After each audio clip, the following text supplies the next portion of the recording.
विद्यार्थियों,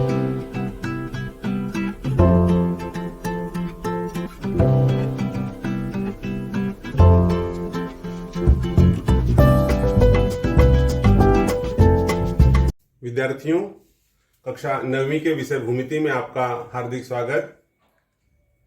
last video में आपने प्रॉब्लम सेट 7 के प्रश्न किए हैं। चलिए अब हम आगे चलते हैं और देखते हैं प्रॉब्लम सेट 7 का ही क्वेश्चन नंबर 4। विद्यार्थियों, ये जो सवाल है वो आपको आलेख पेपर पर बनाना है। आइए देखते हैं कि यह आलेख पर किस प्रकार से बनेगा। देखिए, क्वेश्चन दिया हुआ है कि बिंदुओं को आलेख पर निरूपित करो, अर्थात आपको आलेख पर बनाना है, निरूपित करना है, अर्थात दर्शाना है या बनाना है। तो सर्वप्रथम हम क्या करेंगे, हमें देखना है कि ये देखिए जो पहला यहाँ पे निर्देशांक दिया गया वो x का होता है और दूसरा y का। तो यहाँ पर a b c d e f इस प्रकार से बिंदु दिए गए हैं।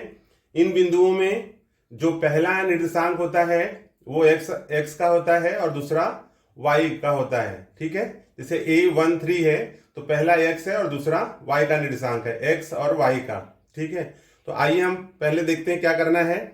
हमें आलेख पेपर पर एक x अक्ष ड्रॉ कर लेना है और y अक्ष, ये आपने पहले भी सवालों में किया हुआ है। ठीक है, आपने x और y ड्रॉ कर लिया। अब उसके बाद में देखना है कि x पर जैसे यहाँ 1 है, -3 है, 1 है, 2 है, 0 है और 1 है। तो यहाँ पर आप देख सकते हो कि 1 में -2 या आप कह सकते हो कि 2 से ज्यादा नहीं है, तो इसको हम 2 या 3 तक ले सकते हैं।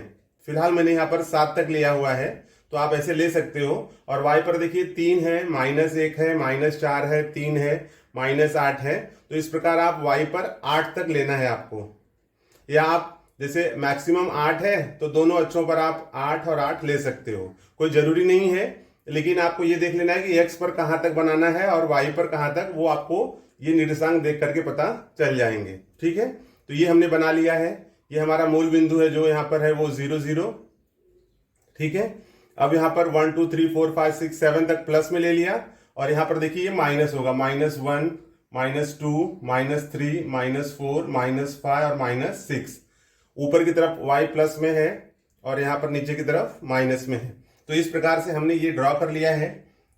अब आप जैसे देखते हो कि जब भी हम आलेख ड्रॉ करते हैं तो वहां पर पैमाना लिखना होता है। पैमाना का तात्पर्य है कि जो ग्राफ आप बना रहे हो उसमें आपने एक बॉक्स को क्या माना है। तो यहां पर आप लिखोगे पैमाने में कि दोनों अक्षों पर, विद्यार्थियों ये पैमाना लिखना बहुत जरूरी है, क्योंकि यदि आप पैमाना नहीं लिखते हो तो फिर ये ग्राफ गलत माना जाएगा। दोनों अक्षों पर 1 सेंटीमीटर इक्वल्स टू 1 इकाई। ठीक है, ये हमने पैमाना लिख दिया। पैमाना लिखना अनिवार्य है। पैमाना अगर नहीं लिखते हैं तो आपके समय में इसका आपको मार्क्स काट लिया जाता है और यहाँ पर कुछ मार्क्स मिल जाते हैं, जबकि नियम यह है कि पैमाना जब आपने लिखा ही नहीं है तो ये बना कैसे, तो आपको 0 मार्क्स। ठीक है, तो आपको हमेशा याद रहे कि जब भी हम ग्राफ बनाएंगे पैमाना लिखना जरूरी है कि आपने जो एक बॉक्स होता है ग्राफ में, उस बॉक्स को, या उसमें 10 लाइनें होती हैं, तो आपने उसको क्या माना हुआ है। ठीक है, चलिए शुरुआत करते हैं बिंदुओं को आलेख पर निरूपित करना। a दिया है 1 3, तो आप यहां पर देखोगे कि x पर 1 है और y पर 3। तो x पर 1 यहां पर है और y पर 3 यहां है। तो ठीक 1 के ऊपर जाओगे और जहां पर 3 है वहां पर पॉइंट लगा लीजिए। ये हो गया हमारा x पर 1 y पर 3। ओके, दूसरा है, इसको आप यहाँ पर, ये जो पॉइंट है वो कौन सा पॉइंट है, a का है। तो हम यहाँ पर दिखा सकते हैं कि a x पर 1 और y पर 3। दूसरा है b -3 -1, x पर -3 है और y पर -1। तो x पर -3 और y पर -1 ऊपर जाएगा कि नीचे, ऊपर तो प्लस में है इसलिए नीचे। तो यहाँ पर -3 और -1, मतलब वो पॉइंट यहाँ पर आएगा। ये हमारा पॉइंट है, इसको हम लिख देंगे b -3 और -1। ठीक है, अब इसके बाद में c 1 -4, x पर 1 है और y पर -4। तो यहां आ जाइए, ठीक 1 के नीचे ये पॉइंट हम यहां पर ले लेंगे, यहां दे देंगे c 1 और -4। ओके, तो इस प्रकार से आपको विद्यार्थियों ये पॉइंट्स दर्शाने हैं। अगला है डी -2 और 3, तो x पर -2 और y पर 3, तो ठीक इसी के ऊपर जाओगे आप 2 के सामने और यहाँ 3 के सामने, तो यहाँ पर ये पॉइंट हो गया आपको। यहाँ हम लिखेंगे d -2 और 3, ओके। फिर है e, x पर 0 है और y पर -8 है, तो ये x छोड़ दीजिए क्योंकि 0 हो गया है, y पर -8 है, तो y पर -8 यहाँ आएगा, वो पॉइंट्स यहाँ पर हो जाएंगे। यहाँ हो जाएगा e 0, -8, और जो लास्ट का है f 10, तो x पर 1 हो गया और y पर 0, तो ये पॉइंट यहीं पर आ जाएगा क्योंकि उसका y h का जो यहाँ पर मान है वो 0 है और x का 1 है, तो वो हम यहाँ पर लिख देंगे। ये हो गया हमारा f 10। तो इस प्रकार से विद्यार्थियों इसे आपको आलेख पेपर पर दर्शाना है। इसको आप नोटबुक पर नहीं करोगे क्योंकि इस पे आलेख कहा गया, और मैंने आपको कहा था कि एक आलेख की बुक खरीद लीजिए और उसके ऊपर जितने भी सवाल इस प्रकार के आलेख वाले हैं वो आपको, उसमें 2 पेज होता है, एक पर बॉक्स बने होते हैं, आलेख बना होता है, दूसरी तरफ ब्लैंक होता है, तो ब्लैंक पर आप क्वेश्चन लिख लीजिए और जहां पर आलेख है वहां पर आलेख बना लीजिए। आई होप आपको ये सवाल समझ में आया है। चलिए अब आगे चलते हैं और देखते हैं क्वेश्चन नंबर 5। विद्यार्थियों आइए देखते हैं क्वेश्चन नंबर 5। देखिए क्वेश्चन नंबर 5, ये जो क्वेश्चन है इसमें आपको एक्स अक्ष और वाई अक्ष बनाकर दिया गया है। एक तरह से कह सकते हैं कि आलेख दिया गया है और उसमें प्रश्न पूछे गए हैं। तो ऐसे प्रश्न आपके 9th के जो होम एग्जामिनेशन होते हैं उसके अंदर डेफिनेटली पूछे जाते हैं। तो आइए देखते हैं कि क्वेश्चन किस प्रकार से पूछा गया है और उसका आंसर हम किस प्रकार से प्राप्त करते हैं। देखिए क्वेश्चन नंबर 5 में दिया गया है कि संलग्न आकृति में, अर्थात इस आकृति में रेखा LM y अक्ष के समांतर है। तो यहां पर देखिए ये रेखा LM है, ये रेखा y अक्ष के समांतर है। आप जानते हो कि यदि कोई रेखा y अक्ष के समांतर हो तो उस रेखा का समीकरण x बराबर a के स्वरूप में लिखा जाता है। यदि y अक्ष के समांतर होगा तो x बराबर a के रूप में लिखते हैं, और यदि x अक्ष के समांतर होगा तो वहां पर y बराबर b के स्वरूप में लिखते हैं। ठीक है, आइए देखिए इसको कैसे हल करते हैं। तो क्वेश्चन में है कि रेखा LM, अर्थात ये LM है, y अक्ष के समांतर है। तो क्वेश्चन पूछा गया है कि रेखा LM y अक्ष से कितनी दूरी पर है, मतलब ये जो रेखा है वो इस y अक्ष से इसका डिस्टेंस क्या है। ठीक है, जनरली अगर आपको डिस्टेंस जानना तो आप दे सकते हो यहाँ 0 से 1 1, 1 से 2 2 और 2 से 3 3, तो 1 2 3 की दूरी पर स्थित है। ठीक है, तो इसको हम आसानी से इस प्रकार से लिख सकते हैं। चलिए कैसे लिखते हैं उसको मैं बता रहा हूं। अगला क्वेश्चन है, देखिए बिंदु P Q R के निर्देशांक लिखो। आप आसानी से लिख सकते हो। P का निर्देशांक यहाँ पर अगर लिखना होगा तो पहले x पर आओगे और फिर y पर जाओगे, तो P का है 3 और 2। Q का पूछा गया है पहले x पर 3 और -1, और फिर R का पूछा गया है, R का है यहाँ पर x का निर्देशांक 3 है और y का 0, तो 3 0। तो इस प्रकार से इसका उत्तर मिल जाएगा। अब पूछा गया कि बिंदु L तथा बिंदु M के x निर्देशांकों में कितनी दूरी है।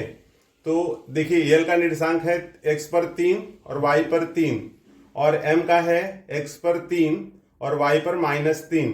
तो पूछा है कि जो x निर्देशांक है, ये तो देखो -3 और 3 कौन सा है, y का है, लेकिन x निर्देशांक में कितनी दूरी है ये हमें बताना है। चलिए एक एक करके हल करते हैं और इसका उत्तर प्राप्त करेंगे ताकि आपको आसानी से ये सवाल समझ में आ सके। पहला क्वेश्चन है कि रेखा LM y अक्ष से कितनी दूरी पर है। तो देखो विद्यार्थियों यहां पर हम लिखेंगे रेखा, जो फर्स्ट का आंसर है,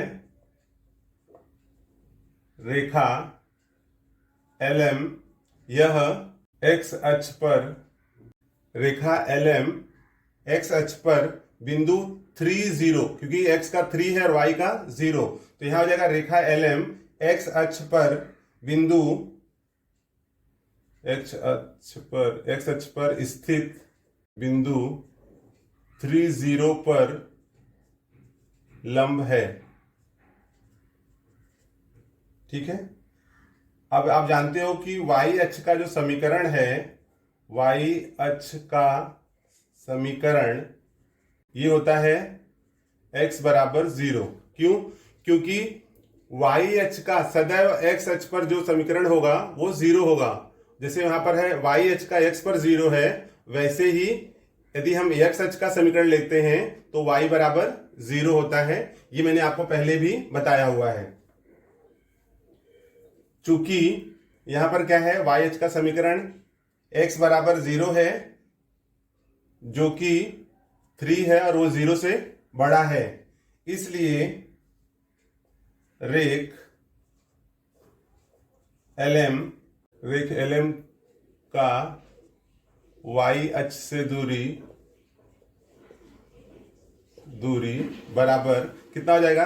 रेख LM का y अक्ष से दूरी हो जाएगा, तो यहां पर y का कोई डिस्टेंस है ही नहीं, तो 3 - 0 = 3, अर्थात रेख LM का y अक्ष से दूरी कितनी है? 3। यहां लिख देंगे, इसलिए रेख LM का y अक्ष से दूरी = 3 है। ये हो गया आपका फर्स्ट का आंसर मिल गया विद्यार्थियों। आइए हम दूसरा देखते हैं। दूसरा क्वेश्चन दिया हुआ है कि बिंदु PQR के निर्देशांक लिखो। तो जो सेकंड है PQR का निर्देशांक, तो बिंदु P का निर्देशांक है, निर्देशांक के लिए इस प्रकार का चिन्ह लगाते हैं। P का है 3 और 2, तो यहां पर हो जाएगा 3 और 2। Q का देख लीजिए, यहां पर है 3 और -1, 3 और -1, और R का है, R में आप देखोगे यहां पर है X पर 3 और Y पर 0, तो ये उसके निर्देशांक हो गए। अब जो तीसरा विद्यार्थियों, उसमें पूछा गया है कि बिंदु L तथा बिंदु M के X निर्देशांकों में कितनी दूरी है। तो बिंदु L का निर्देशांक क्या है?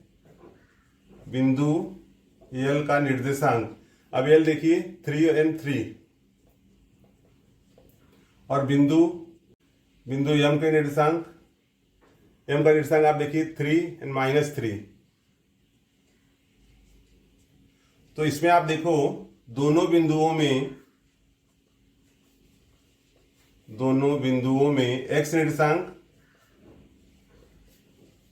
निर्देशांक समान है, इसलिए दोनों के बीच की दूरी कितनी होगी? तो 3 - 3 = 0। तो दोनों के बीच की दूरी कितनी है? क्योंकि देखिए L का भी x निर्देशांक 3 है और M का x निर्देशांक 3 है, तो दोनों के बीच की जो डिस्टेंस है, मतलब x का जो निर्देशांक है, दोनों में कितना डिस्टेंस है? तो कोई डिस्टेंस नहीं, क्योंकि दोनों का निर्देशांक समान है। अगर हम डिस्टेंस लेते भी हैं तो 3 - 3 हो जाएगा 0, इसलिए दोनों बिंदुओं में जो x निर्देशांक समान है, इसलिए 3 - 3 = 0। इसलिए बिंदु L तथा बिंदु